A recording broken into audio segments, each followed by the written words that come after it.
Hello. This week in Physics 101 lab, we will be working on Ohm's law.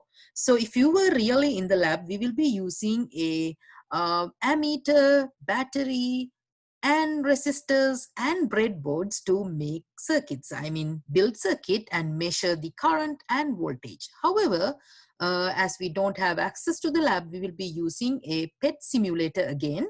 And in this video, I'll talk about the theory and also the proper way to use the simulator. So basically we need two simulators this week. So let me introduce you to the simulator and the theory. So Ohm's law tells us that the actually it's relating the voltage across a element in a circuit to the current going through that element and the resistance in that element, right? So basically Ohm's law is V equal IR. So that is how we say it for natural use of it. So basically voltage is equal to current times the resistor of that element. And the voltage is measured in SI units of volts, and current measured in amps, amperes, and the resistance measured in ohms. So the symbol for the unit of ohms is this Greek letter. All right, so as I mentioned, if you were really in the lab, we can use a breadboard. So these are the circuit boards that we can use to construct the circuits, right? So if we were in the lab, we will be using this breadboard and 500 ohm resistors to build circuits. Again, as I mentioned, we will be using a couple of simulators here, actually two simulators. So the first one is something like this one. So when you're opening the simulator, it should open you to a page like this. So here, this is V equal IR. That's the Ohm's law, right? So voltage equal current times the resistor. So using this simulator, you can change the voltage. Also, you can change the resistance in the circuit and measure the voltage and the current. And also you can observe the behavior of these three quantities when you're changing one thing, right? So behavior of two quantities when you're changing the third quantity. So basically here, let's say keep the voltage as 4.5 volts. And let's say I want the resistance to be about something like 200, right? So about 200 ohms, and I can measure the current here.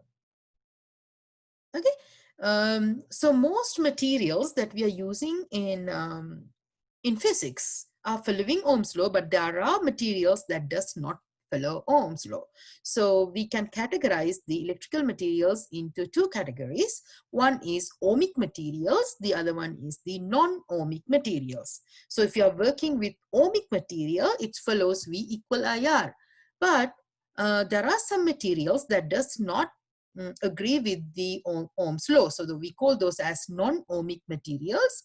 So simply, if you are thinking about a regular bulb that has a tungsten filament. So tungsten is a non-ohmic material. So when you're sending current through it, it heats up and it's changed its resistance. So it's changing its resistance over the time. So that is not following the V equal IR equation. So we call those as non-ohmic materials. However, in this lab, we are not going to work with non-ohmic materials, but with ohmic materials. So our life is easier to use this equation, Ohm's law, V equal IR. Then when you are working on the second part of the experiment, you need to construct circuits. So in this case, we will be using the same PET simulator that we used last week. However, we're going to use the lab format of it. So please use the lab version of it, not the intro. So let's click on the lab and it will open us to a circuit board like this one. So we can grab the items from this menu here, and also we can measure the values using ammeters and voltmeters. So here, let's scroll down so we can find a lot of materials here, but we need a resistor. So let's use these resistors instead of the resistor that we used last week, because when you click on this resistor, you can change the resistance here.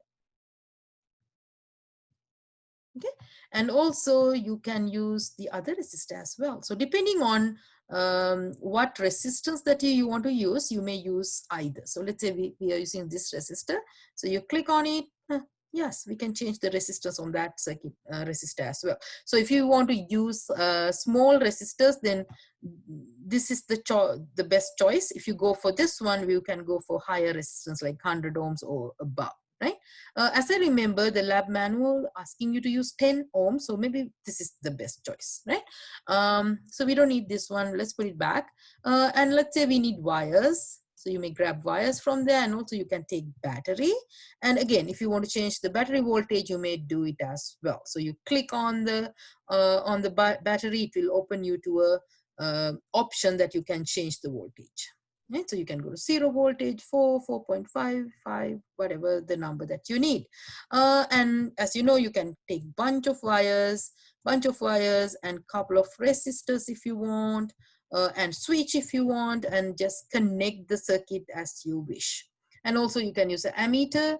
Now you're familiar with how to construct the circuit, so I'm not going to go over the full detail.